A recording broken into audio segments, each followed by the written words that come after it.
swimming pool, the guest room, or at the F&B outlet itself. With that, the hotel can actually create a sense of belonging and loyalty, because as a hotel management or hotel itself, what they want to create with the guests is a close interaction between you and them, to make them more of you like a friend rather than an outsider.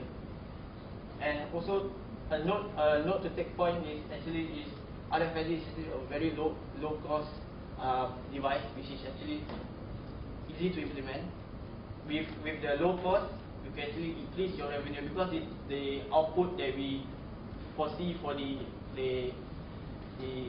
guest itself, the number of guests coming in and using this will be more.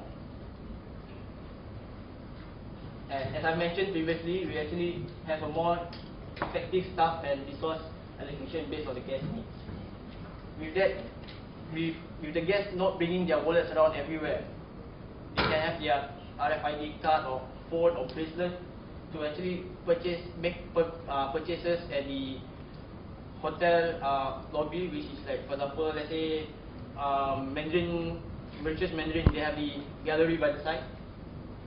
Guests can actually just bring their RFID card or their phone just to make purchases, which actually increase their guest expectation and which results in their higher revenue.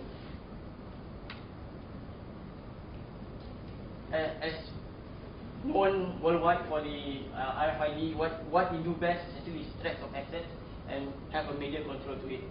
By doing this, you can actually avoid major breakdowns and costly repairs. And you also prevent loss and access of theft through misplacement. Thus, in conclusion, to end it all, with RFID, hoteliers will be able to create a superior guest experience, increase revenue, and maximize the business potential. That's all for the presentation, and thank you for listening.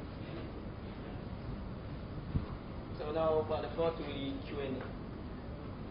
I think for housekeeping purposes, I'm just curious, you have a team of 4 people, how is it that only 2 is here today? Oh, okay.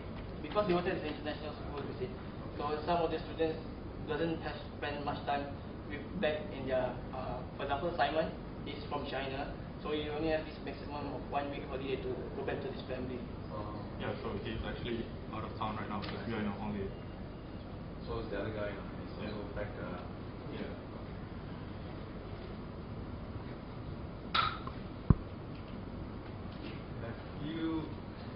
Have you considered privacy issues? Because my question. No, because you're talking about tying in biometric with the card, right? So, and you're studying hospitality, obviously. So, when you do a check-in with a guest, what's the guest supposed to do? You issue the card and you ask the person to scan the thumbprint as well. So to actually verify what if the person is actually using the card is the person, right. You cannot actually just understand that, but then you have to register this person first. Right. Right. When you come to the hotel, on the first timer coming to the hotel, you are the check-in staff. You say, okay, here's your RFID card. By the way, put your finger, put your thumbprint here. Yeah.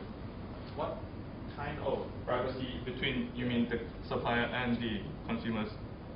I mean as the as a consumer. Would you be very concerned because what you're going to be facing is a psychological obstacle. I mean, if I know that this hotel requires my thumbprint, I mean, number one, the only reason why I give my thumbprint or who I give my thumbprint to is the Singapore government. Right. Other than that, I think I don't want to give my thumbprint to anyone. So, how do you foresee? I guess it's pretty much the trust, and the fact that you're going to have to use the card to actually, because, okay, let's say the Ritz-Carlton implies this card, and you actually not only visit the Singapore's Ritz-Carlton, and you actually also visit other Ritz-Carlton as well, and that will actually help you, once you go in, once you register your fingerprint, that actually transfers your fingerprint or your data through the hotel, the Ritz-Carlton, chain, and that will help you actually to focus. The consumer will be able to visit the Ritz-Carlton more freely and with the hassle of actually telling them, oh, I've been here before, I've been here. So that actually helps to, keep a database management, a database mining of the consumer, of the guest. And I guess it's all about trust. If you trust a 6-star hotel, then you're actually going to the hotel itself, you're actually trusting them that they will look after you itself, right? Okay, maybe a key note to take of that privacy is the data will not be stored at the server side. The data will actually be stored on your RFID. It means the owner will have the RFID card with them together to go along. The biometrics will not be actually at the we don't actually keep the data inside. It's actually stored inside the RFID card to go along. It's actually more dangerous keeping it on the card itself. I mean, you have the card on the database as well. Right. Yeah. You need to have both. Yeah, you have to have it on both. I understand what you mean by having the biometrics stored on the local chip, but there are actually even more dangerous situations in terms of that. So I mean, actually, I've got another question on this part of it. See, on the one hand, you're talking about the benefit to the hotels of capturing information on how customers, guests are spending, right? Where do you see a bigger problem in the collection of data about guest habits, or in understanding how to make use and monetize this data? Where do you see the greater opportunity for high-end hotel chains in general? I think it will be more the implementation of the RFID for the hotel management side. So actually, if you take a step back, here you are focusing on data collection, primarily data collection. But is that a bigger issue for the 5-6-star hotels today, or is it a bigger issue for them making sense of the data they've already collected on guests? Because in a sense, purchase history in the hotel properties is already captured in the hotel management system. So, then there's a data mining aspect. Where do you think the bigger opportunity may lie between more data collection and making more sense of the data they already have? Just your opinion, don't worry. Okay, it's not a trick question. I just want to get your feeling. I think it depends. If it's a big hotel, for example, the major hotel, I think they could use their current batch of data that they have.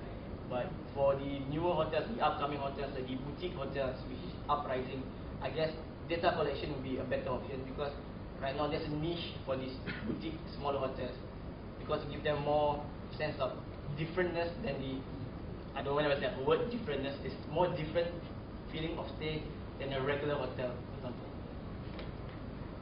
I don't know, does that answer the question? Sort of.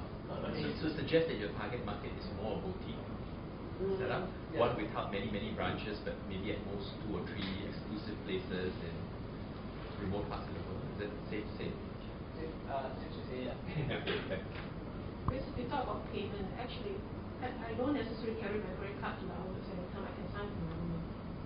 Oh, but anyone can sign to your room anytime. Wouldn't that impose No, but danger? usually if you sign to the room, at the end of the day when you check out, you still have to sign, right? When you check out of the hotel, you still have to sign. Okay, the receipt will come out. This is what you spent, ABC, food, and all the stuff. At the end of the day when you check out, you still have to sign. In order to make sure that your credit card. What we're going to do is actually, it can be actually direct. The payment itself can be actually directed to your credit card bill itself without you actually signing to it. Means the moment you flash your card, you make payment, you